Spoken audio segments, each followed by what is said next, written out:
or 7 o'clock, it was finally confirmed. The news broke that Drake's a bitch.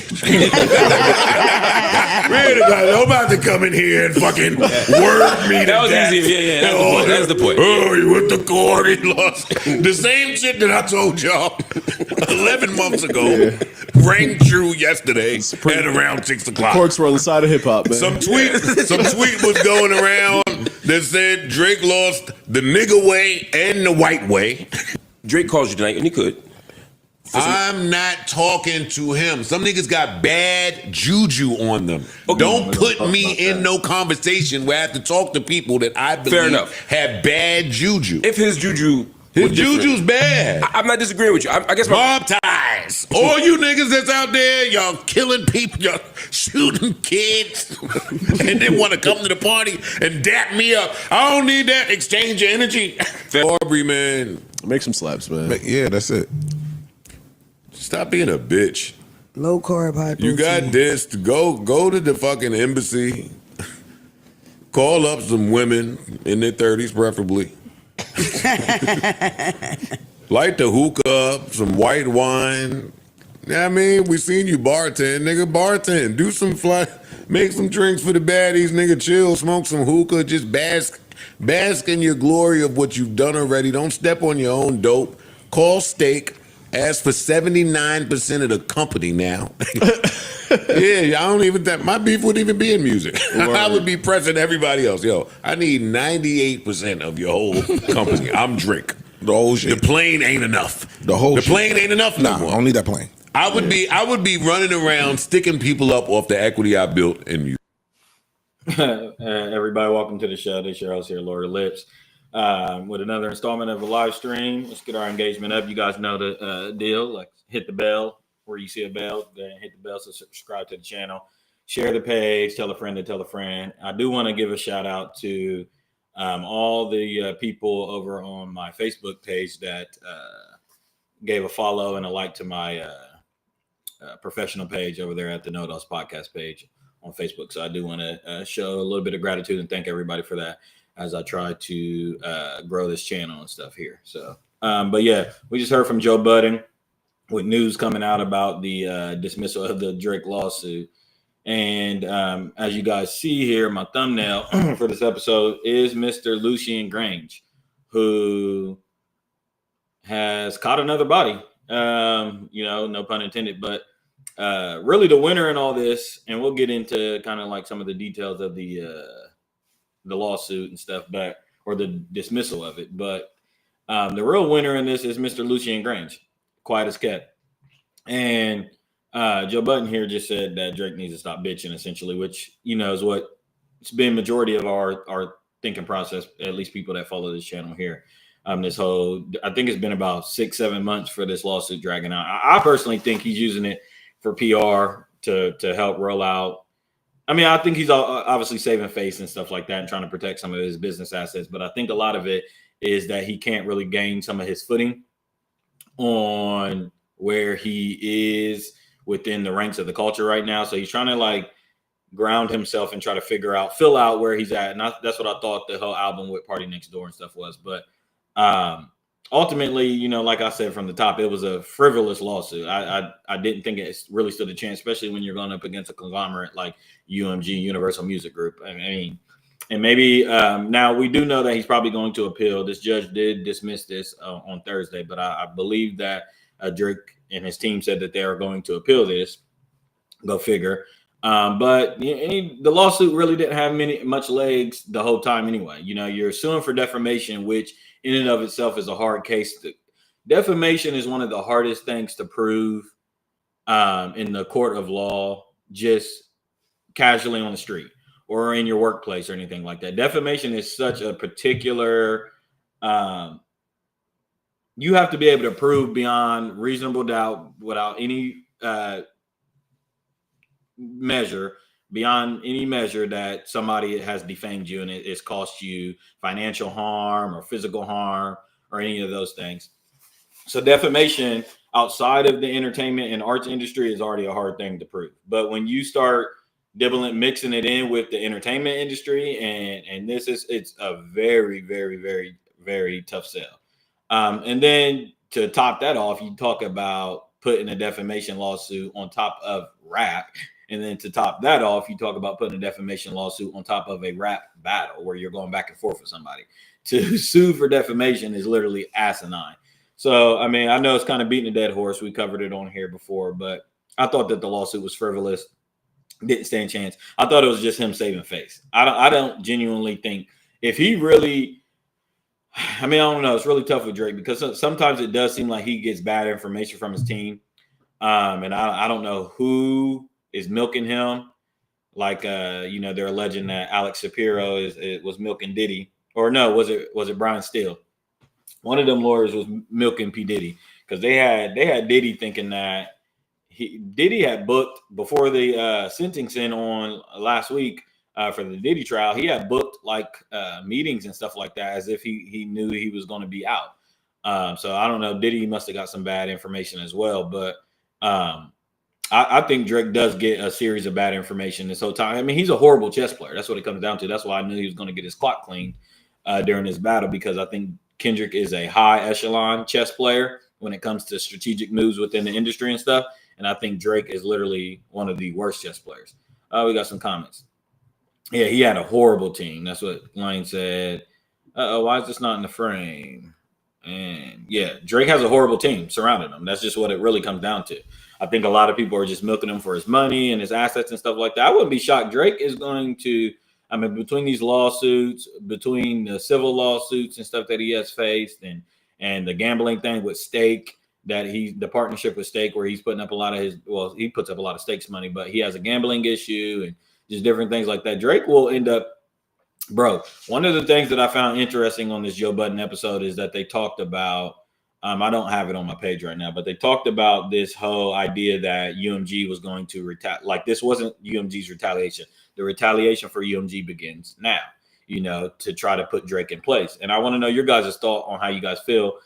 We've seen some of our biggest and best entertainers and stuff go against conglomerates. We know Michael Jackson with Sony, Prince. You think of Sam Cooke, who ended up in a river. You think of Stevie Wonder and his bid when he started making songs about apartheid, and those record labels taking his stuff off the shelves. I mean, we've seen some of our biggest, Aretha Franklin, Angie Stone, rest in peace. God bless Angie Stone, rest in peace, who just tragically passed a few months ago after her bid with UMG. Which I also want to be very clear. I don't want to use my platform or say that I'm defending UMG in any manner, or that I believe in any of UMG's practices, because I don't. UMG has been a bad sore for a long time, way before this Drake and Kendrick thing. However, typically we haven't seen it. Even Kanye West, obviously, the most recent bid is Kanye West and his beef with the labels.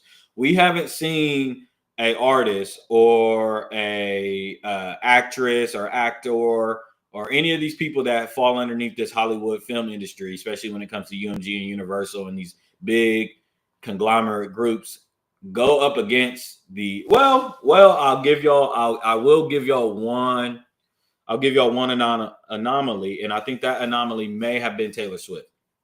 Taylor Swift, if you guys remember, a few years ago had a beef with her label, with Scooter Braun's and other people, and her and Jack Antonoff went to work and they rewrote a lot of Taylor's album. They re-released a lot of her stuff under a new licensing deal where she had her masters and stuff like that. So they just rewrote everything, re-recorded everything, got the features that was on her previous album that was under the umbrella of the ownership of the label. They redid the features and everything, and then they re-released it so Taylor Swift could get all her dividends from those things. So Taylor Swift was able to do that, and then she was able to reach an agreement through renegotiations after doing that, and they came to terms with it. But we know it's a lot different. I'm not trying to rage bait or anything like that, but it seems to be a lot different between white moderate artists, pop acts, versus temporary urban musicians and artists, because in no sense of the imagination do I believe Taylor Swift is bigger than Michael Jackson. I don't think she has the cultural impact of Michael Jackson. I don't think she has the records of Michael Jackson. I don't even think she's in the same ballpark or planet as Michael Jackson. However, it seems that she did do that with a little less trouble than what Michael Jackson or a Kanye West or even a Drake has dealt with as far as the industry goes. As far as the eye can see, I'm sure this shit that went on behind the scenes and stuff like that. But as far as the eye can see, Taylor Swift has gotten off scot-free as far as beefing with her label. However, to the point of what I'm trying to say here is, do we think that stuff will start coming out, leaking out about Drake? Will they shelf some of his albums? Will they, reel back on some of his marketing budget? And will we not see the big pizzazz that we are typically used to seeing when it comes to a Drake rollout or Drake singles or Drake videos? Will they kind of reel it back a little bit? Will we see the effects of this lawsuit come when it comes with Iceman or albums preceding Iceman? It's to be determined. I think that Drake has barked up a wrong tree. Now, UMG did put in their statement that they were glad with the judges. I got a comment here. Zach says, I like Taylor, but I cannot name a lot of her songs. Now with MJ, I can name a lot more songs. I know. Exactly. I mean, the thing with Taylor Swift is she doesn't even have enough culture cachet for me to sit up here, and I've never even spent a segment or anything like that really discussing Taylor Swift because she doesn't even warrant much of my attention in that way, because I don't think she has enough cultural cachet to even move a needle. I seen that her new album sold apparently like 2 to 3 million copies in the first week, which was all like low bush to me. I mean, I said it last stream. I think it's poppycock. I don't believe. I never believed not just her numbers, but any numbers. And I damn sure don't believe that she's selling 2 or 3 million copies and it hasn't made the boss's desk. You know what I'm saying? Now, I'm not saying I'm the most person in the know or anything like that, but I'm typically pretty aware of what's going on in the music industry and stuff like that. And I can tell y'all, I haven't literally heard one fucking thing about this Taylor Swift album. I mean, I haven't heard one song. I haven't heard it in passing. I haven't heard it at my job. I haven't heard it on the radio. I haven't heard it shopping. I haven't heard it anywhere. I damn sure haven't heard it in anybody's cars. I don't even know where these Taylor Swift fans come from. Where are they? You know what I'm saying? Like, it's unbelievable when it comes to the Taylor Swift thing. But yeah, with the Drake thing, we haven't really seen an artist besides Taylor Swift, I guess, get away with openly, publicly beefing with the label, and as far as going to suing the label, putting them in lawsuits and having motions and trying to get motions for them to disclose on some of their practices and stuff like that, and accusing them of botting and stream farming and all these different tactics and payola that Drake accused them of, and making judges have to kind of look into this.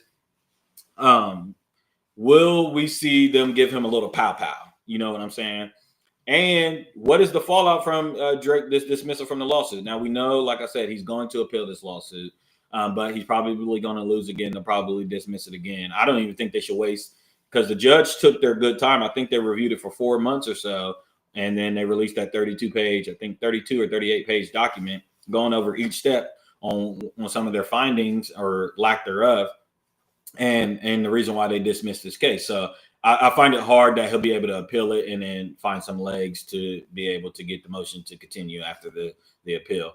But like artistically, where does this leave Drake? I think that the man has already been on his last legs artistically anyway. I mean, stemming back to Certified Lover Boy, Scorpion to me was pretty pedestrian. Let me go to this here.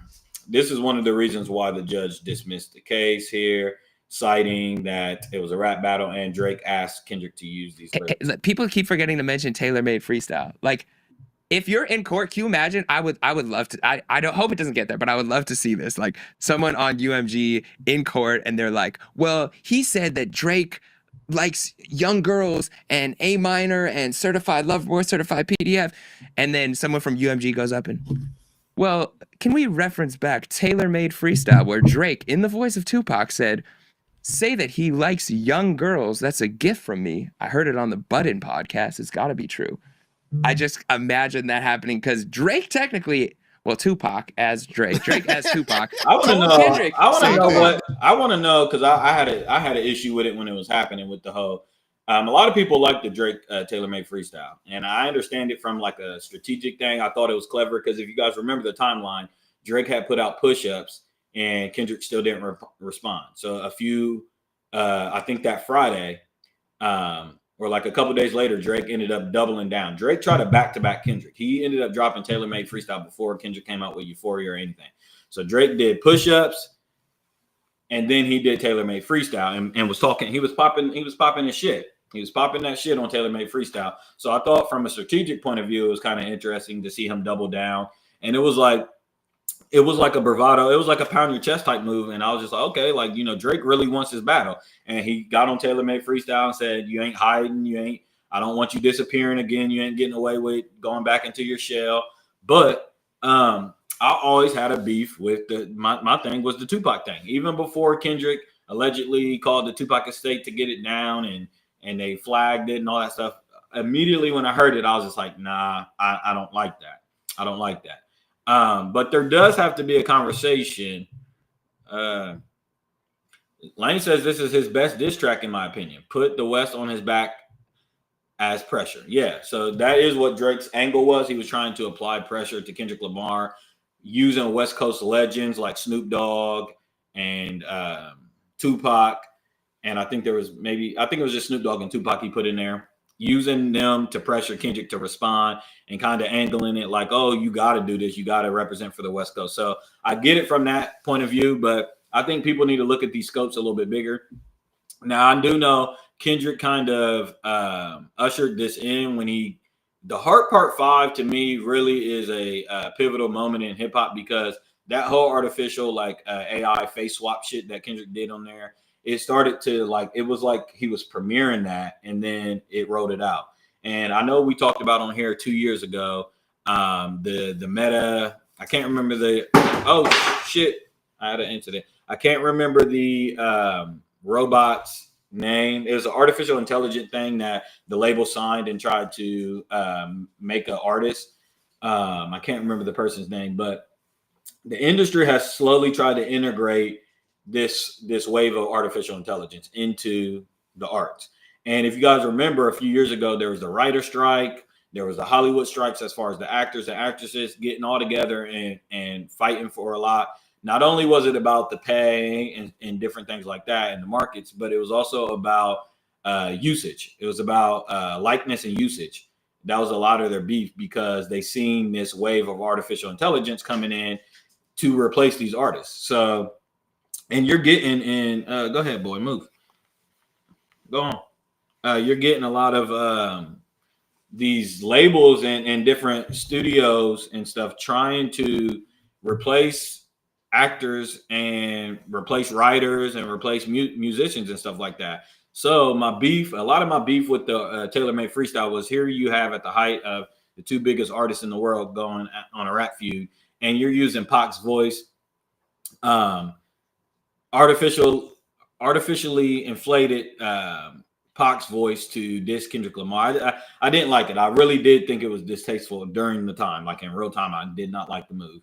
And you guys know me being a big, huge Tupac fan. I really didn't like the move. I'm like, absolutely not. So that was really the crux of my beef. And it seemed like a lot of people agreed with me, or I agreed with a lot of people. They did have to flag that. But the point being is that Drake kind of shot himself in the foot with Taylor Made Freestyle. It came back to bite him in the ass, because the judge was able to use that as a reference point on, no, not only were you popping your shit in these records, but you also told Mr. Lamar that he could use that, he could use that angle, the PDF angle, in his beef, because it was referenced on the Joe Budden podcast.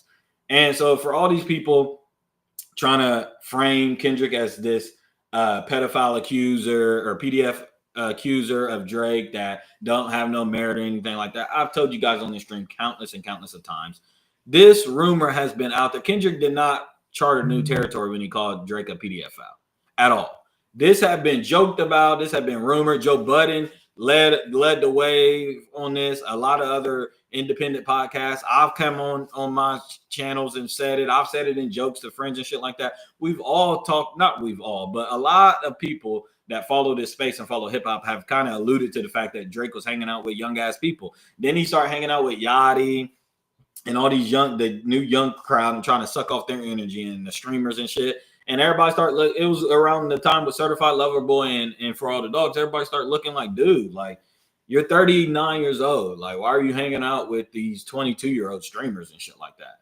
Like, it was getting real weird. And then the Georgia Smith situation, the Bobby Millie Brown situation, there was countless and countless of situations that made people raise eyebrows and speculate. It's easy for somebody to put it in hyperbole or facetious talk in a rap battle to say that, dude, you like them young. That to me, that was a given. That was a home run. That was an easy home run. That was an easy shot in the park for somebody to use that. Anybody in a rap battle would have used that for Drake post 2020. Anybody that was brave enough to say it would have used it. The only person dumb enough that wouldn't have used it is Meek Mills. That's the only person that wouldn't have said anything about any of those things because he's just a fucking dumbass. But yeah, I never liked the Tupac thing, and it kind of makes me segue into my next point on, like, there's also this weird thing. Let me see if I can pull it up on my Facebook. There's also this weird thing, and it's been reported that Tupac's estate, I should say, which I think Tupac's estate is now being ran by, because, you know, Afeni passed away. Asada just passed away. God rest Asada's soul. Rest in peace to all of them. I think Billy, his actual father, he don't have no control over the Tupac estate. But the Tupac estate is looking at, here, I got it. Tupac Shakur's estate is preparing to take legal action against AI video creators. And I think that they should. And I think that they need to set that precedent that they don't want Tupac's likeness to be used in this manner, like they did during the battle. Because, you know, it's always been a conversation. Lane said, fuck Meek Mill. I was talking so much shit, talking about he will kill Drake, blah, blah, blah. Yeah. It didn't go the way it was supposed to. Meek Mill he shot himself in the foot. He was just an idiot. And I think a lot of that beef made people think Drake was like Teflon Don. The whole time I'm thinking like, dude, like, no, he's not. Meek Mill is just a fucking idiot. But for some reason, due to the back-to-back and that whole thing, Drake got off as this Teflon Don that he couldn't be beat in rap battles, and he started popping his shit more, and I never believed it. But back to the Tupac thing, it's always been a discussion on how artists' likeness is handled after posthumous. You think of Prince. Prince will burn a lot of his, Frank Ocean too, even though he's alive, but he damn near might as well just say he's dead now. But a lot of these artists, Stanley Kubrick too. I've been reading into Stanley Kubrick a lot. He burnt a lot of all of Stanley's hard drives of any things that didn't make the film and shit like that. He literally burnt them because he did not want Warner Brothers or any of these music execs to get a hold of it after, you know, and bid for it like they did with a lot of people's shit.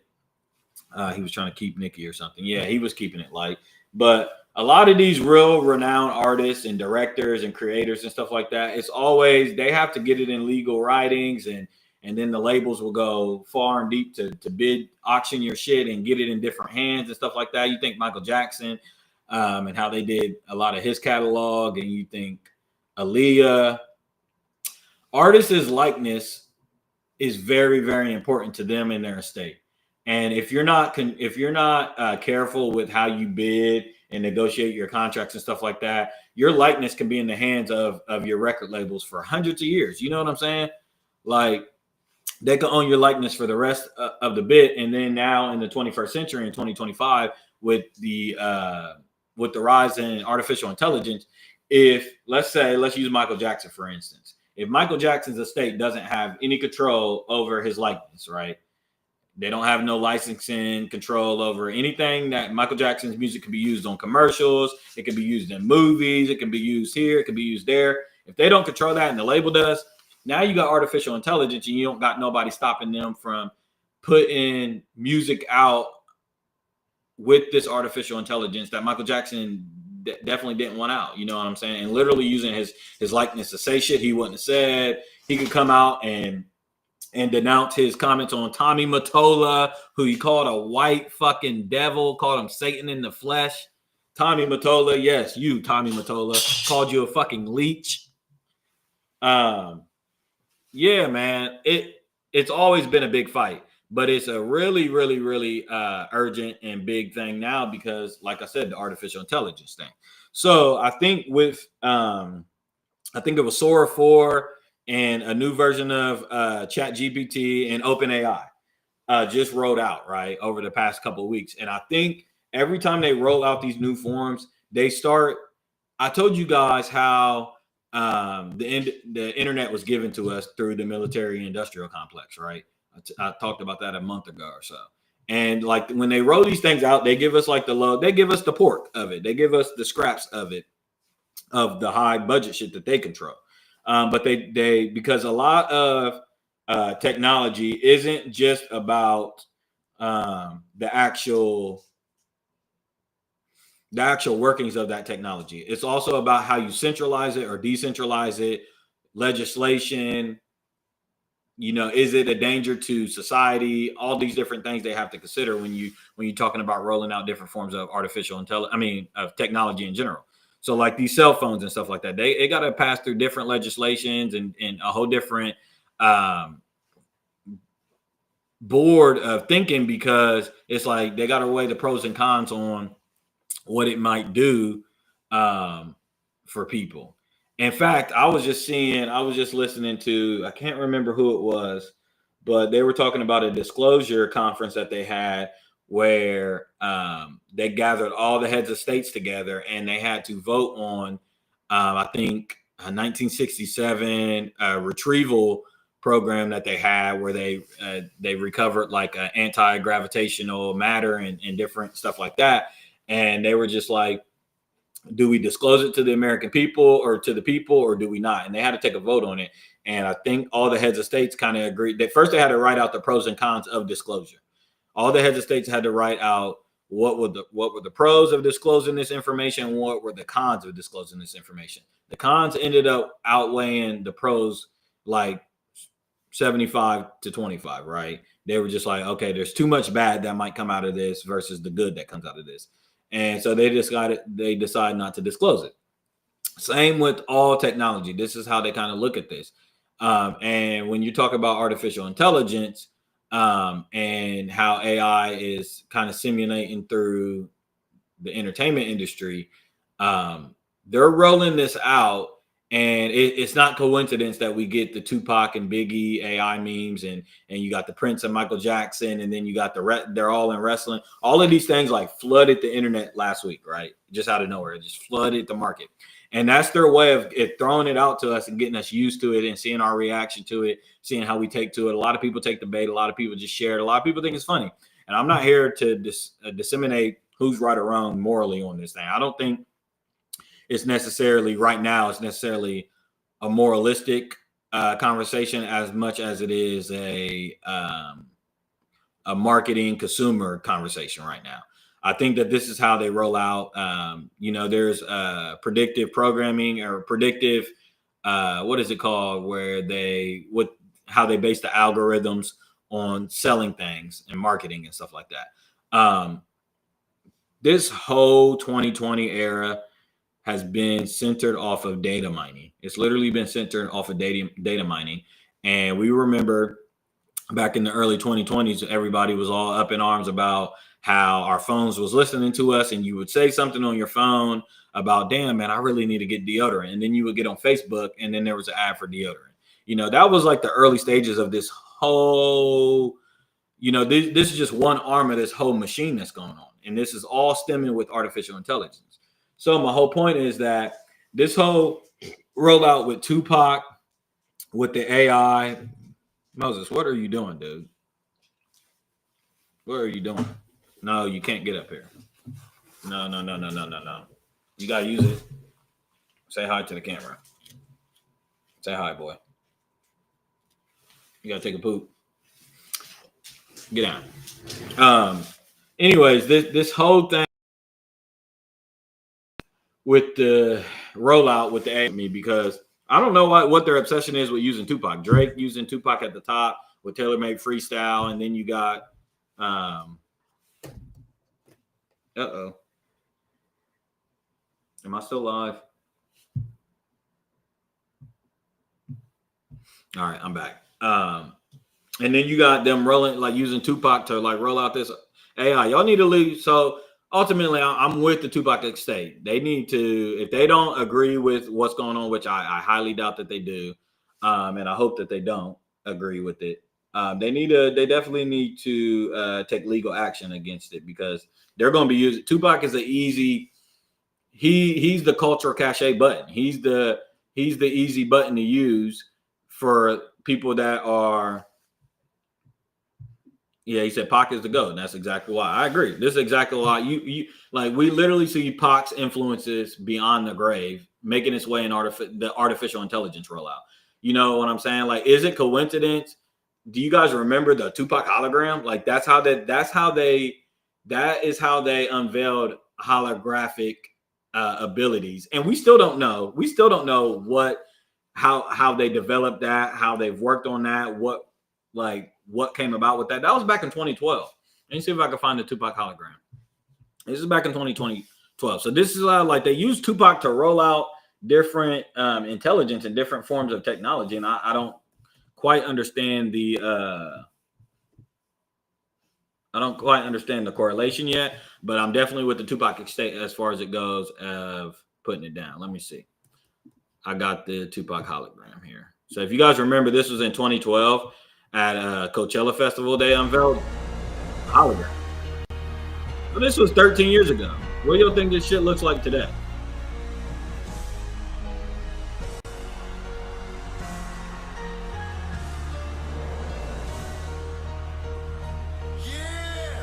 What the fuck is up, Coachella?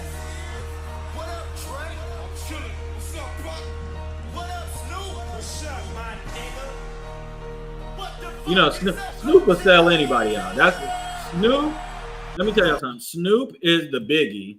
I mean, Snoop is the Shaq of rap. Shaq and Snoop take every deal. They're friends with everybody. You never trust somebody that's friends with everybody. You know what I'm saying? I don't like those type of people. You mean to tell me you're friends with everybody? You don't hate anybody? That's Snoop Dogg. You know what I'm saying? So I'm with you.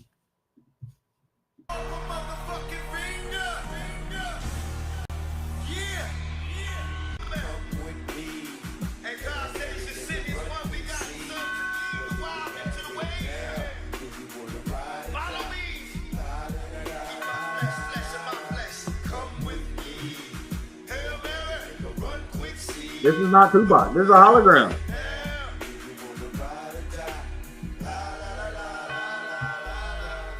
I ain't a killer, but don't push me. Revenge is like the sweetest joy next to getting pussy. Picture paragraphs unloaded, wise words being quoted. Beat the weakness in the rap game and so that nigga bow down, pray to God, hoping that it's listening. See niggas. So my point here is that if that was back in 2012, 13 years ago, and that was Tupac unveiling how the holograms will work. Give me a second, y'all. I gotta let my dog out. He's being a fucking idiot. Give me a second. Come on.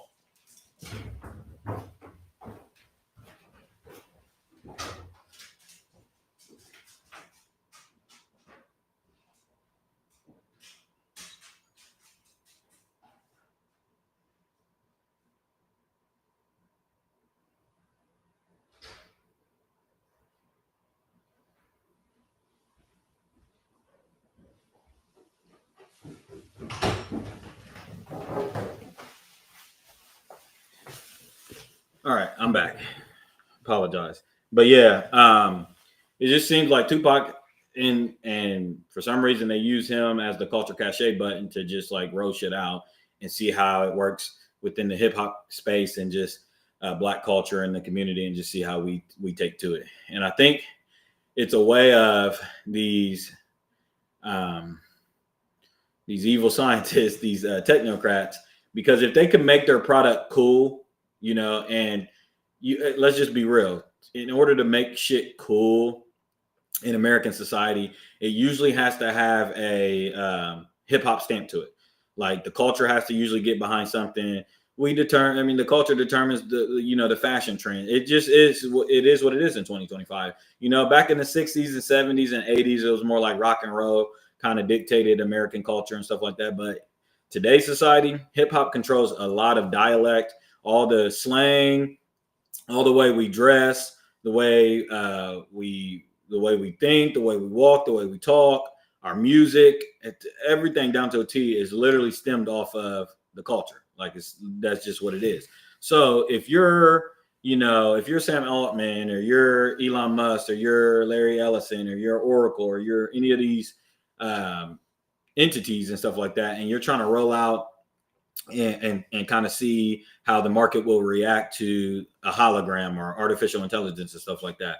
Well, why don't you go ahead and just press the Tupac button, you know what I'm saying, and throw it out to the hip hop community, let them get behind it, let everybody share Tupac with the NWA shirt in the wrestling ring, going up against Hulk Hogan, Hell in the Cell, brother, but it's Tupac being all Tupac-ish, and get everybody behind it, and then everybody shares it, everybody gets used to it, and then y'all keep, doing more and more shit and keep going it that way. So that's what we're seeing there. But my point is that I hope the Tupac estate does take legal actions because I'm sick of seeing it.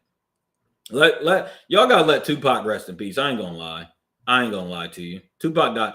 If there's anybody that deserves the rest in peace after all of these years, man, we done dug him up from the dead. I done did it. I've been guilty of doing Tupac's alive and Tupac didn't die, and we reference Tupac all the time. Can this man get a break?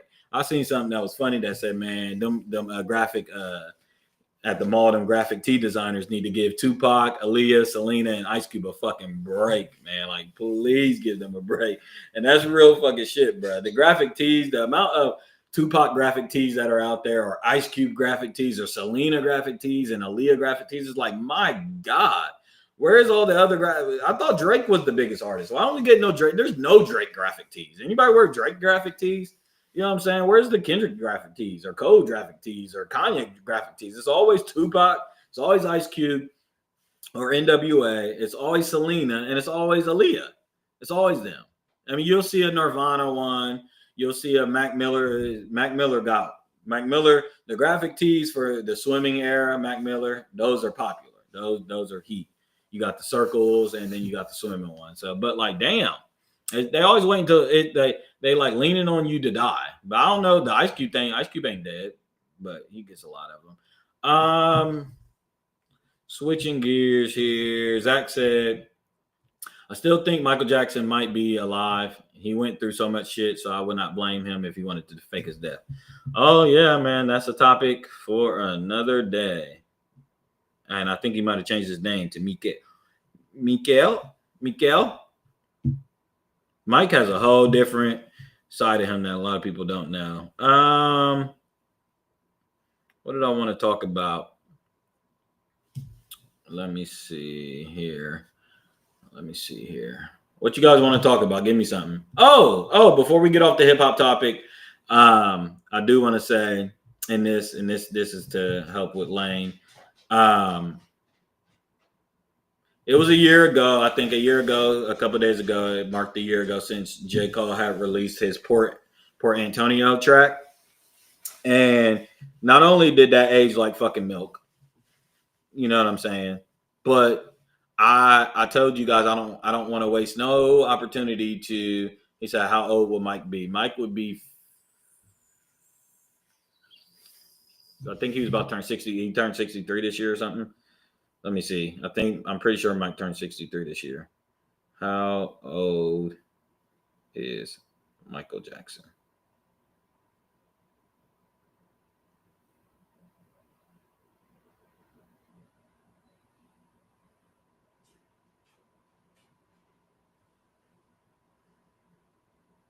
$67.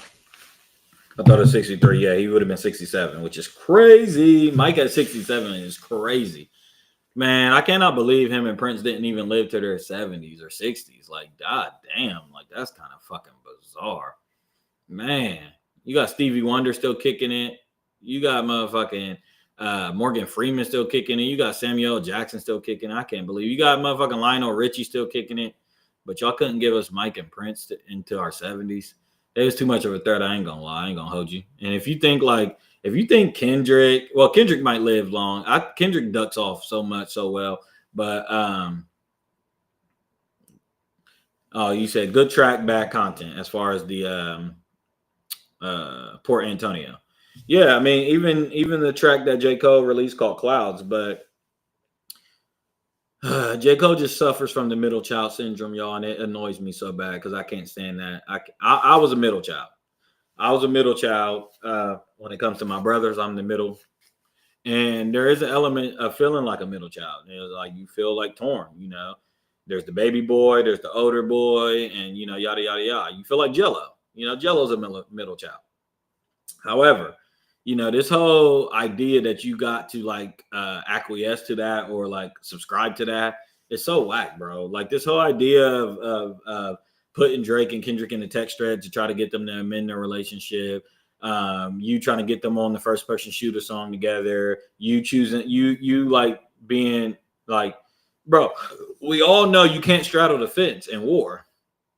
People who straddle the fence in war are the first to get killed. You know what I'm saying? You have to pick like step one in a war is sides have to be chosen. You have to choose a side, bro. Like people have to know where you stand when it comes to warfare. That just is what it is. And J. Cole refuses to choose a side where it's like, okay, cool. You know, and is it maybe the mature thing to do? In 10, 15 years, will we look back and say, oh, J. Cole got away with it? Yeah, maybe, but like not really. You know, because I look at Snoop Dogg like a clown today. Yes, did he live? Did he live out of Tupac and Biggie? Yes, he's the one to live. But this whole choosing sides and then being able to live to tell the story and being on both sides, I don't know about that. Now, it is a weird thing because if two of your friends, I do understand if two of your friends fight, right? And you're really close to two of them. Like you're separately, like y'all both have individual relationships like outside of each other. And it's like, damn, you know, like I'm not about to choose a side. You know what I'm saying? But the Cole's problem is like this is the rap space, and you see what Kendrick is a legend, and you see what Drake is a legend. Drake is a legend that Kendrick is a phony, like, oh, we're popping, we're hot, it's cool over here. Kendrick is a legend, nah, this is hip-hop, I'm trying to keep it hip-hop, I'm trying to protect this space for what it is.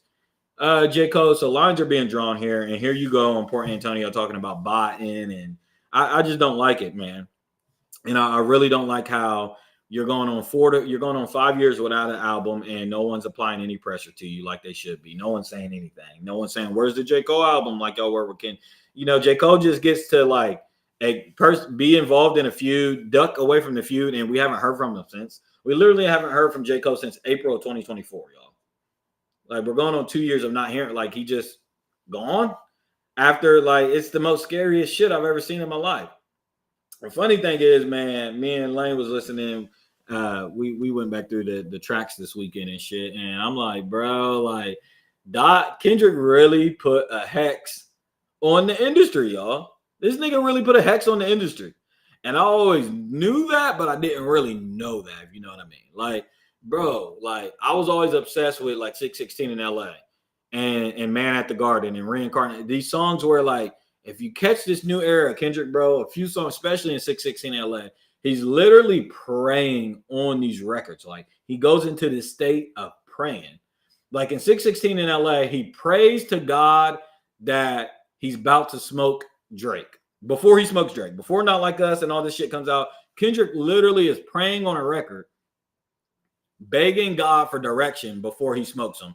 And he turns down God's advice to turn the other cheek, essentially, and says he's going to choose violence. He literally is going back and forth with God, and he says, nah, I'm willing to take the bad that's going to the karmic bad that comes from this. I'm willing to take it because I'm about to smoke this nigga's boots. That is what 616 is. That is crazy, right? So he's praying on that record. Then you listen to, I urge everybody that's followed this to go back and listen to Watch the Party Die. Because essentially, we know that was released before GNX. That's essentially Kendrick pulling the plug on the industry, and literally no bullshit, guys. Ever since then, you've seen the Young Thug fall out. The Gunna, Young Thug, Future, Lil Baby flop. All the whole Atlanta scene has just crumbled. Drake can't get his footing. It's everybody saying You got people on podcast, hip hop is boring now. It's not lit. J. Cole's disappeared. Like Kendrick literally unplugged. And even the Super Bowl thing, at the end of the Super Bowl performance, it said game over in the crowd. It's like Kendrick unplugged it. And this is what he was talking about on Watch the Party Die. You know, sometimes you got to burn it down to build it up, and that, you know, he sees a new, or that he just wanted to reset hip hop. And I really think that he did that. Now you're seeing, you've seen the Clips get the shine this year. Now you're seeing Mobb Deep and the Infinite album getting shine this year. Chance the Rapper's made a comeback. It's like real lyricism has been showcased, but like all this phony shit that was going on in hip hop, the change, the jury, the bling bling shit, it's not working. It's not sticking. It's like literally not sticking in hip hop. So hearing Watch the Party Die in retrospect a year later is very, very interesting. But again, on that track, Kendrick is praying. He goes into the state of prayer. And the alarming thing about the reason why, because I know DMX has done this. Kendrick has gotten a lot of that from DMX, the whole prayer shit. Tupac has done it and shit like that. But what Kendrick is, this man, I really believe that this man be practicing black magic. I've been telling you guys that for forever, that this dude does black fucking magic. You know what I'm saying? Like, he's talked about on records. I mean, he's flirted with it on Mr. Morale, this whole idea of the power of now, and this whole Eckhart Tolle spiritual principle shit that he's gotten into. He's flirted with the whole idea of ancestors coming to him in a state of sleep, in this whole state of like an astral state of being where you're at peace, and you put yourself open for these frequencies to where you're able to astral travel and all these things. Like Kendrick has flirted with these ideas and has talked about it in records. And again, it's esoteric rap, because esoteric rap, or esoteric, means it's like hidden information. It's hidden knowledge. It's in plain sight, but it's hidden. It's symbolic. That's like the Kabbalah and like different, the Talmud and the Kabbalah and the Templar's Night and all the Freemasonry and shit like that. Do you guys understand that these secret societies speak in code? Like there's signals and there's hand gestures and shit that they make. There's a whole different language for these secret societies that they all abide to. That they do it in plain sight, but we don't, the common man doesn't understand it, so they get away with it. Even on road signs, even on buildings and shit like that, it's symbolic language that speaks to other members of the Freemasons or the Templars Night. Like only they understand what it means. So Kendrick has been putting that in raps this whole time, but I'll be hearing it and I'll be looking around like, y'all did not just hear this man say that, and everybody, it goes right past them. Kendrick said on Reincarnated that he did past life progression therapy. Past life progression therapy. And it fucked him up. He said, last year I did past life progression and it fucked me up. And that was the whole concept of this song, Reincarnated. So y'all before y'all even listen to the song, look up what past life progression therapy is. That it's a real thing that you can do. You know what I'm saying? And it's this whole thing that he did on Mr. Morale, where talking about healing childhood trauma, but like past life progression therapy is where you can go to the state of hypnosis. A therapist can put you in this state of hypnosis to make you go back to that memory that you trauma blocked and make you choose a different outcome to that trauma block. So if you've been molested, or if you witnessed your mom be beat and stuff like that, but it was so horrific that you blocked it out of your memory, past life progression therapy can put you in that state again and draw you back to that memory and that dreamlike state, and you can choose different. And that's what this whole idea of Mr. Morale is about. So Kendrick flirting with this, and then now we're seeing the dark side of Kendrick Lamar during this beef. When my point in all this is that when he's praying, I'm taking that a lot more different than when Tupac and DMX was doing it, because Kendrick, I know, has practiced a lot of these spiritual elements in his everyday life. Like Kendrick has gone down these rabbit holes and he's implemented these spiritual practices in his everyday life. So it's really, really eerie for him to be, when he's praying on these records and you're seeing shit manifest and come to fruition, man. I genuinely believe this man is able, due to the law of attraction, to manifest these things that he's praying for on these records, man. You shouldn't just, at least I'm not interpreting it as just random prayers on these records. I'm interpreting it as when he's praying on Watch the Party Die, he really wants that shit to happen. And it happens when he says it. Like Kendrick be saying shit and it be happening. That's the funny thing about Kendrick is everybody, like, the thing about him is people that don't rock with him is like, oh my God, y'all make meanings out of everything he be saying. But I think that that's just a cause and effect matter of this man has the power of the tongue, the power of manifestation through the tongue. Like when he says shit, it be happening. That's the power of the tongue. There's people out there that if you are open enough to it, or you practice spiritual comedics and shit like that, spiritual principles and stuff like that, you have the power of manifestation. So that's why you get the term the power of the tongue. You got to be careful what you say or even what you think, because you can, people that are into that shit can manifest shit like that just thinking it, you know, or just saying it. You know, I'd be scared to tell people certain dreams I'd be having because I've experienced the power of manifestation or the power of the tongue where I say some shit and it happens. Sonny, my dog Sonny, he's going to be able to bear witness to this. Just a few days ago, bro, we was driving and I was getting close and close to a light, and I was just being fried, but I was rolling my hands. I said, the light will turn green now. And right as I said it, it turned green.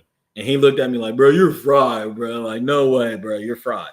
But shit like that, that's just a funny example. But shit like that happens to me all the time, so much to where I be telling my friends all the time, like, the simulation is simulating again. Like, bro, I just said this, it happened, or I just thought this and it happened, or I just dreamed this and it happened, and it becoming like that now. So we know that that ability is out there and that people have that ability, or it just happens to people randomly.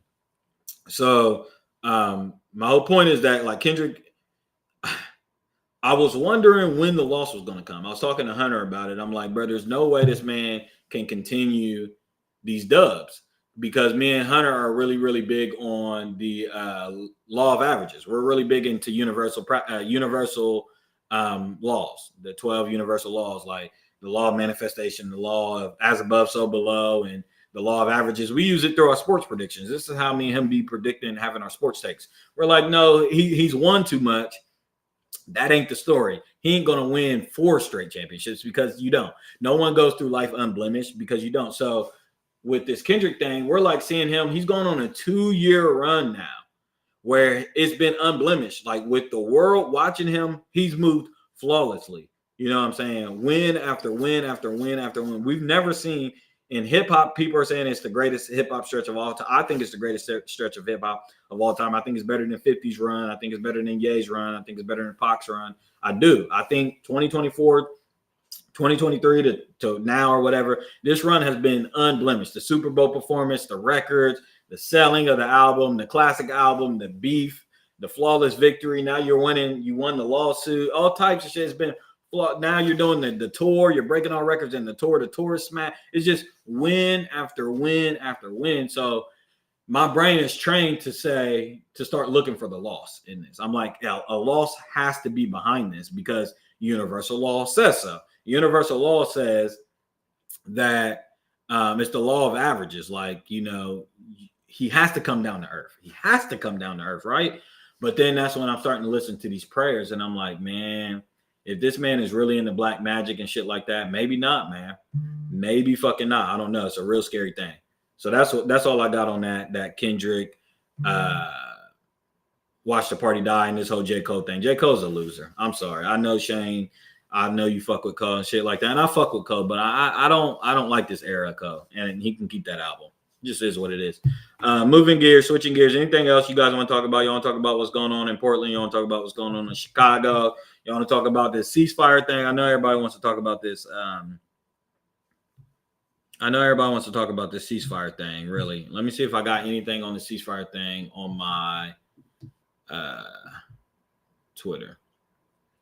Because I think that they should be meeting in Jerusalem today, and then the hostage swaps are tomorrow. Now, one of the things that I read about these hostage swaps that are really interesting is through the ICRC, they are not going to publicize or have media outlets not run stories, but have coverage on the prisoner swap, which I think is really interesting. I think now we know that I think the 20 hostages are being released from Hamas back to Israel, and there's a lot with this thing. Do I have the thing? I might have it here. Okay. So I'm pulling it up. Bear with me. Bear with me.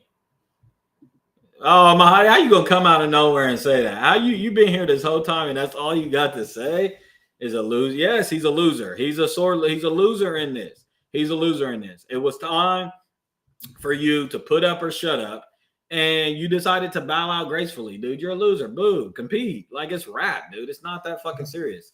You could have said what you had to say. You could have got that shit off. Here's the thing with Code. Now he just opens it up for more speculation for me. Now I'm feeling like you got some animosity towards Drake or Kendrick and you ain't getting that shit off your chest. That's all you backing away is doing for me. It was time. Everybody, gloves was off. It was time to say the truth about each other. Everybody, we all grown men. We all getting our shit off. Say the truth. Say how you feel. But you backing away. So now I feel like you got hidden animosity, and I don't like that. That's just me. Zach says Hamas to release all hostages tomorrow. Even John Legend says Trump should have gotten the Nobel Peace Prize. Cut it out, please. Shut the hell up. He ain't getting no Nobel Peace Prize. First off, the Nobel Peace Prize for this will be next year. Anyway, he's missed the deadline for that. Let me see if I can share my screen. Share my screen. All right. So here, we have the steps here. It's a three-step thing, right? So President Trump announces the end of the war at the Gaza Strip and that the parties have agreed to implement the necessary steps to the end. 2, the war will immediately end upon the approval of the Israeli government. Go figure. All military operations, including aerial and artillery bombardment and targeting operations, will be suspended. During the 72-hour period, aerial surveillance will be suspended over the areas which the IDF forces have withdrawn from. The immediate commencement of the full entry of humanitarian aid, which means that they weren't getting humanitarian aid or full interest of the humanitarian aid in the first place, even though Israel kept denying that they weren't receiving full humanitarian aid. And these people were literally starving. They sent the flotilla boats from Paris and France. I still think Israel might have control of Greta Thunberg, the poor white Sweden bitch that has gotten on flotillas to provide aid over there. They've gotten her hostage and beaten her up. But here they should be receiving full humanitarian aid. Oh my God. Now I'm being bothered with something. Okay. The IDF will withdraw to the lines agreed to. I think that they still will occupy like 58% of the territory as per map X here within. So it talks about where they will be withdrawn to. Within 72 hours of the withdrawal of Israeli forces, all Israeli hostages, living and deceased, held in Gaza will be released. And then the list is attached for some different things there. They've already gave it this year to a woman in Venezuela. Yeah, I think that the deadline for that had already passed. So if he were eligible for a Nobel Peace Prize, which he should not be getting that. I mean, come on, man. Like, can we stop with this shit? Can we seriously stop, man? There's wars breaking out all over the globe. And yes, Trump is trying to involve himself in them and stuff like that. And he's fake brokering peace here and there and shit like that. But let's be fucking for real, bro. Let's be for real. You're not. This is literally the one of the signs of a pyromaniac. You know, those people that like to start fires to put them out to get rewarded for it. This is literally what this is. Now, I'm not saying necessarily the Trump administration, this administration has started the war in Gaza and the war, all this stuff like that. I can't make that claim. But this war in Gaza is a long-standing thing that stems from American foreign policy. So I don't think that you're going to be getting a peace prize or should be getting a Nobel Peace Prize for putting out fires that y'all have started. No, that's not how this works. You're not being tapped. You're not being patted on the back for doing shit that y'all should have done or shouldn't have been doing in the first place. I just don't understand where all these people are going to go in Gaza. That's the conversation, right, Lane? That's the conversation that is supposed to be had with the Gaza situation. Obviously, we know Gaza is flattened. Part of the 20-point peace agreement is that with the help of Tony Blair and Donald Trump, that they and other members of the Middle East in Qatar, Egypt, and Turkey, they're going to create And with the use of technology, artificial intelligence, they're going to have this different department, this peace department, Middle East peace department that is going to govern and sovereign this territory until the Palestinians can come up with a potential leadership committee. So, you know, earlier this year, we heard Trump talk about the Riviera of the Middle East and building Trump towers and building all this different shit over on the Gaza territory. And here, I told you guys this was going to happen. I told you guys that now I'm going to ask a fundamental question after I pose this statement here. I told you guys that sometimes in warfare, like a side can get obliterated so bad that they have to agree to, and this is what's happening with Russia and Ukraine too, but we'll talk about that another time. But a side can get obliterated so bad that they come to terms with an agreement that isn't the initial reason why the war kicked off in the first place. So now you think about this Israel-Palestine situation, right? We know that a crux of this beef was centered on a two-state solution or withdrawal of Israel's apartheid hand being over the Palestinian nation. You know, they controlled their water supply. They controlled their electricity supply. They controlled all the borders of what came in and out of those territories. So this has been an on-standing beef for all these decades, right?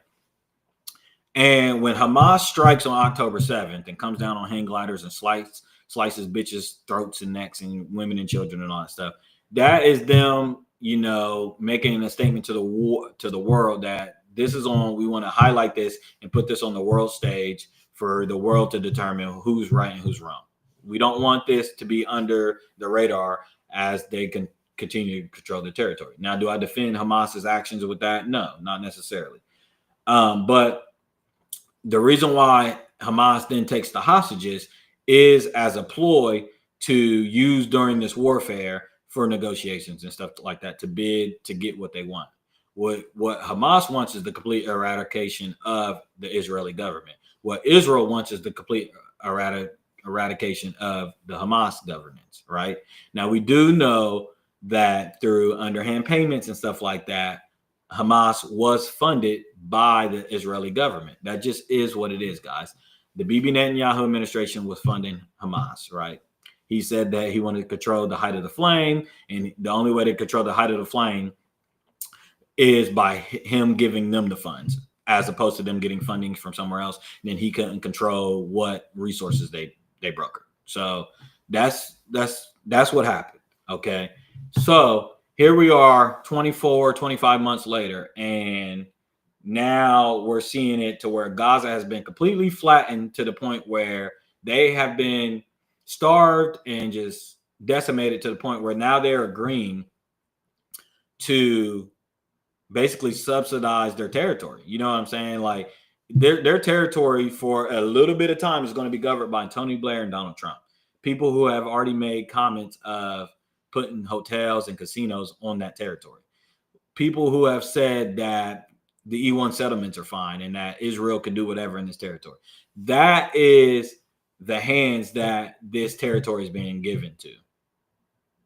So it's like they're having to choose the lesser of two evils. Either continue this bombardment on Gaza, the flattening of Gaza with the bombs, the bombing campaign through the IDF, and the starvation campaign and the humanitarian crisis, or broker a ceasefire agreement with the United States and Qatar and Egypt and Israel, where you guys can come back to the territory that's complete rubble and stuff like that. But we're going to take control of it because you guys have no government. We'll handle all the affairs. We'll, the same people that's been on Israel's side the whole time. You know what I'm saying? And then you got Qatar and Turkey and shit like that supposed to be mediators who have been bought and paid for and sold out the Palestinian people all these years anyway. You know what I'm saying? They wouldn't even allow these people to, if we remember, these people had to flee to Rafah, the southern border, for a long time. And then they bombed the southern border and then they had nowhere to go. They were encamped back at this, the Israeli crossing. I mean, the Gaza border crossing. That's where they've been. And you have Qatar, you have Egypt, you have a lot of these other nations that was refusing to accept them. Now they accepted them in small doses and stuff like that, but like A lot of them, 200,000 of them making this crossing and stuff like that, they were not able to immigrate or integrate into these territories. So it just like Lane said, I don't understand where they go. I understand where they go. I don't understand how this is necessarily a win on the world stage. Now I know Mr. Trump is pumping his chest up as far as like, oh, I deserve a Nobel Peace Prize, and we brokered peace in the Middle East, but not really, dude. Not really. All y'all have done is opened up the door for Israel to complete its mission, and also surveillance state in the Middle East. What is going on with authoritism across the globe? You know what I'm saying? With Palantir and surveillance, and why are we using artificial intelligence in government? Because that is what the 20-point peace plan, and let me see if I can find it. 20-point peace plan for Gaza. All right, I got it here. All right, I got a comment. Thank God. I was getting bored here, losing my voice. Trump and the president of Egypt to chair Gaza Peace Summit on Monday. 7 European leaders will also be in attendance. Let's see here. Share my screen. All right, here's a 20-point peace plan. Gaza will be de-radicalized, terror-free zone that does not pose a threat to its neighbors. Gaza will be redeveloped for the benefit of the people of Gaza who have suffered more than enough. Okay. If both sides agree to this proposal, the war will immediately end. Israeli forces will withdraw to agreed upon line. Okay, we're at that point. Within 72 hours, the hostages were at that point. Once all hostages are released, we're at that point with the 250 life sentences. Now, there is a conversation on who Israel is refusing to release and who they're not, because there's high-ranking Gazan officials and stuff like that they're refusing to release at this time. I'm talking about doctors. I'm talking about scientists and stuff like that they've had as political prisoners that they're refusing to release.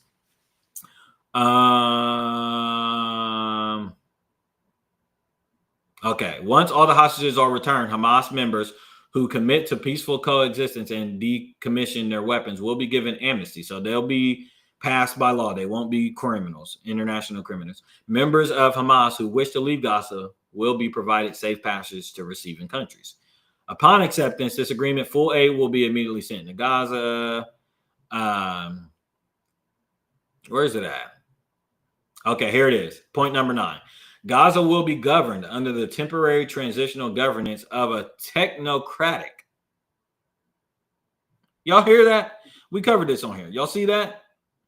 A technocratic, apolitical Palestinian committee responsible for delivering the day-to-day running of public services and municipalities for the people in Gaza. This committee will be made up of qualified Palestinians and international experts with oversight and supervision by a new international transitioning body.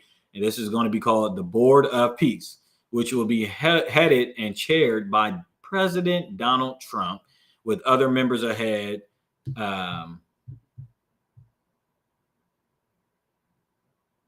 With other members ahead to be announced, including former Prime Minister Tony Blair. This body will set the framework and handle the funding for redevelopment of Gaza until such time as the Palestinian Authority has completed its reform program, as outlined in various proposals, including the presidential Trump peace plan in 2020, the Saudi-French proposal, and can securely and effectively take control back of Gaza. This body will call on its best international standards to create. So ultimately, listen, this to me was the poison pill in the 20-point peace plan, because I think it's setting up, because if Donald Trump and Tony Blair are in charge of this body of peace, I don't trust this body of peace. Donald Trump to me right now is very, very, very unhinged.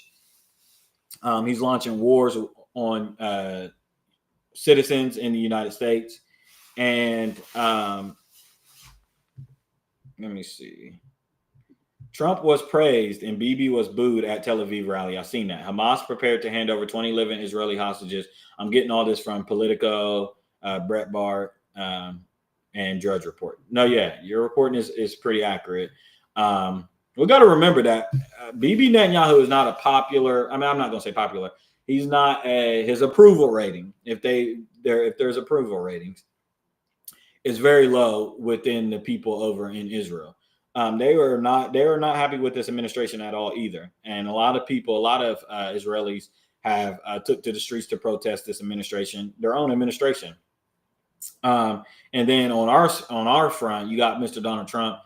His hands are in too much. You got the National Guard being deployed to Chicago and Washington and Portland and LA and all these different things, which I've said on here time and time again.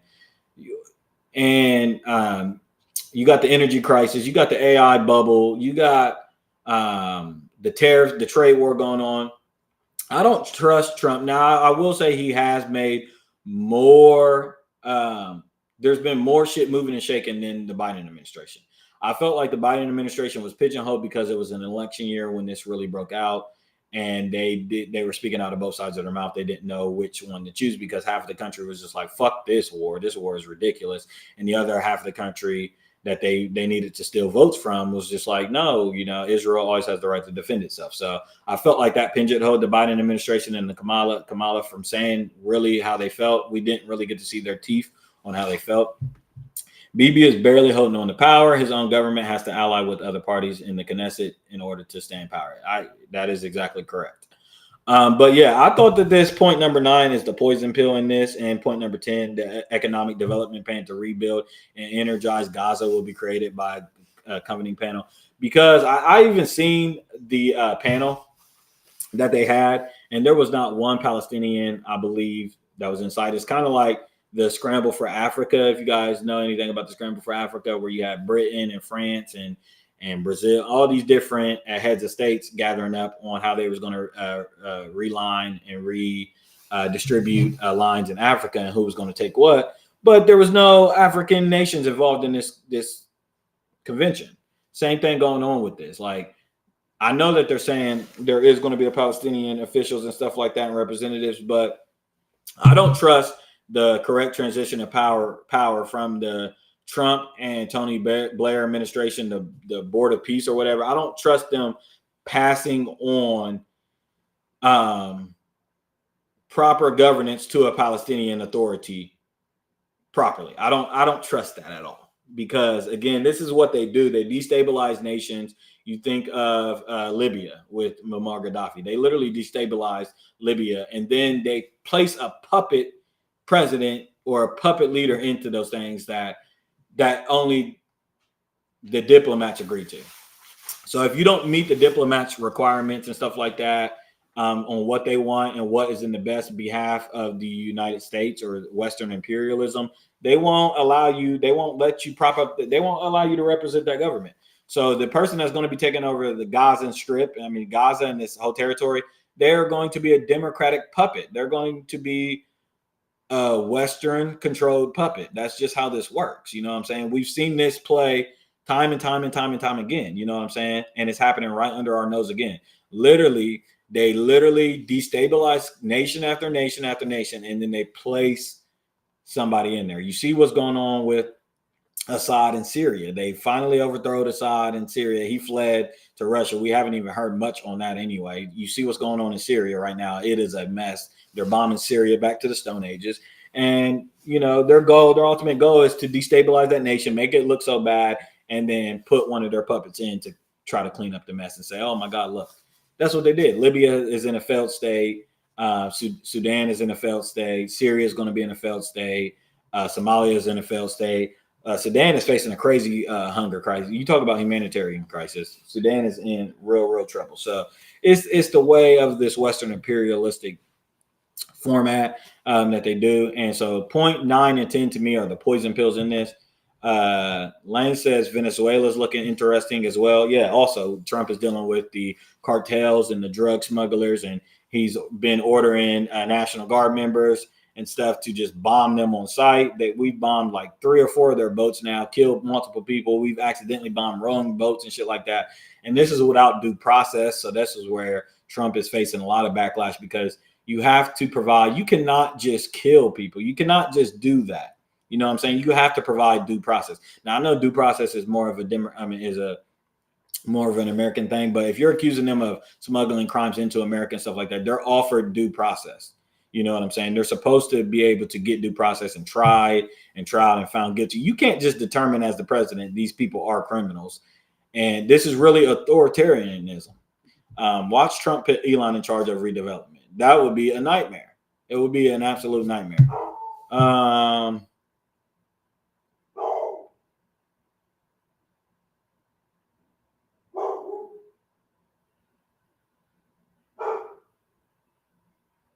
My dog just pissed me off. Shut up! I'm hungry.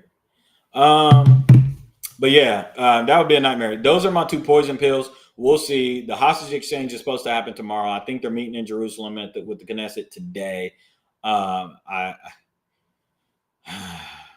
It's really, really interesting to see. We'll see.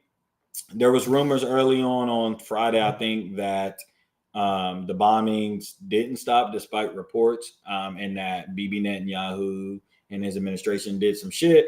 I predicted on the page and stuff like that somehow, some way, this 20-point peace plan is not going to go through. I think we're in phase 1 of this ceasefire and stuff like that, which is good because I want the starving Palestinians who were, cheering on the streets with signs and horns honking and posters and all that stuff. They deserve water and food. You know what I'm saying? Like, these people are literally starving, and it's women and children. So I hope that humanitarian aid gets in there. I want this to happen. I want them to be able to reassess what's going on. And our government is still shut down day 12. Yeah, I've seen that. Government still shut down. I think military members are now going to start being paid. Trump has initiated that. But the FFA or the FAA is struggling. Flights are messed up. People are not showing air traffic control. People are not showing up. It's a mess. It's a mess. And I think that the government shutdown is still hung up on this Epstein thing. I'm hearing Birdie is telling me that this Epstein thing is holding up this thing. And somehow with it all, this Epstein thing is encompassing. This Epstein thing is going to come up to the forefront again. Y'all mark my words. It's going to come up to the forefront and stuff, and it's going to ruin this peace deal. Watch. This Epstein thing, I'm telling you guys, is the key to all of this. It is. They will be paid on Wednesday. Yeah. Okay. So, I mean, that's all I got. Does anybody got anything more for me? I'll come back with a stream on Tuesday where we'll just strictly talk politics. A lot of today's stream was about hip hop. I got to get going to the gym, and then we got football coming on. So I got to get moving. Does anybody got any closing remarks that they would like to add? I'll give you a couple minutes while I scroll and see if there's anything going on. And I ain't going to lie, I'm starving like Marvin. Okay. Anything else going on in the world besides Cardi B and Nicki Minaj getting on my nerve? Drake's lawsuit. I've come on here and talked to you guys about the AI data centers. I'm not gonna keep wasting my breath. If y'all wanna take up all the if y'all wanna end up like Ready Player One, have at it. Because what's gonna happen out of this is, when there's always resistance movements. And I'm going to start a resistance movement. But not only am I going to start an AI resistance movement, I'm going to make sure I rob people. I'm going to steal people's money. I'm going to start a fake AI resistance movement, and I'm going to fake provide services and stuff, all just so I can get rich. That's what I'm going to do. So y'all have at it. I'm not mad. I'm going to be an opportunist. I'm going to be an opportunist in all this. Everybody join my AI resistance movement. We'll come up with a good name for it. We'll come up with a good logo. We'll come up with a good marketing plan for it. We'll come up with the board. You guys can be a part of the board. And we're just going to rob people blind. I'm looking forward to that. She was in front of the judiciary and was grilled by the Democrats. Yeah, I did see that. She was in front of Mr. White House. And she got grilled, and she tried to point the finger back at the Epstein list. It's a mess. She sucks. But those are all shills. Her and Mr. Cash Patel, do I got their pictures? They're all shills. Where's my guy? Damn, I don't got Cash Patel on here. I love putting Cash Patel's picture up on here. But I guess no more. We'll cover more of that either on, Lane said, Venezuela could be Trump's way of controlling the whole West Hemisphere before World War III. Well, yeah, what I'm seeing with Venezuela not only GoFundMe, not only with the Venezuela thing, but we're also now doing deals with Argentina, and I think we just sent them a $20 billion aid package deal as far as a swap for their economic dollar to help bolster their economy. So we're working with Argentina.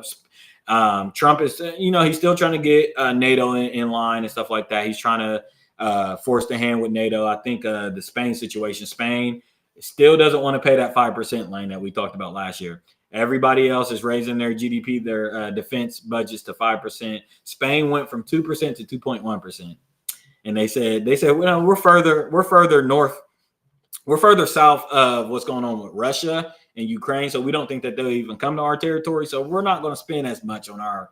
We don't want to do 3% more, And Trump is like, well, NATO's about to kick y'all out. So Patel looks cross-eyed in all of his photos. He looks way more cross-eyed. France is a mess right now, too. France is a mess. Society has corrupted his integrity. Yeah, I don't care. I don't care because the thing is, it's coming. The artificial boom is coming. Like, they've already done it. And before we're able to vote on it, before we know it, it's already smacking us in the face. Before we get a vote on it, before we even know what's happening, it's already happening. So, since I can't stop it, since me sitting up here on my platform to my 2 viewers can't stop anything, I'm just going to try to milk it.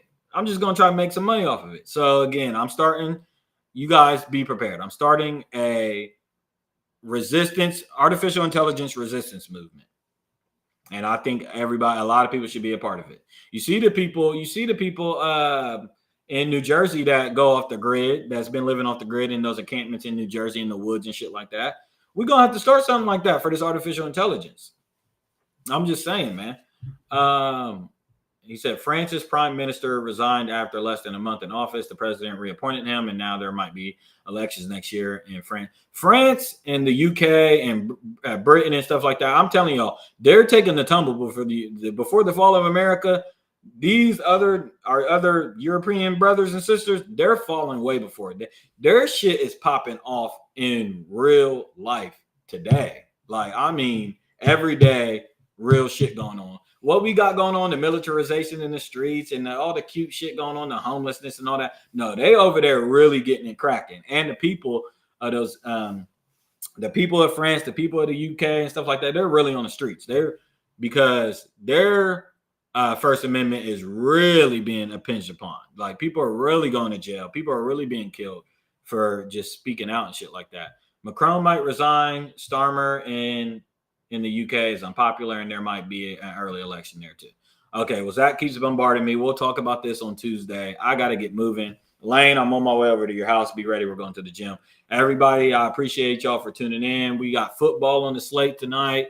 Steelers play on Thursday. I don't even know who the good games are, but I do got to get moving on it because I want to get to the gym. So I appreciate everybody for tuning in. Please hit the like, hit the subscribe button, and follow the pages as well over on Facebook at the Know It Alls Podcast. The TikTok page is Lord of the Lips, and then the YouTube page as well. I thank everybody for the support. I am signing out. Peace.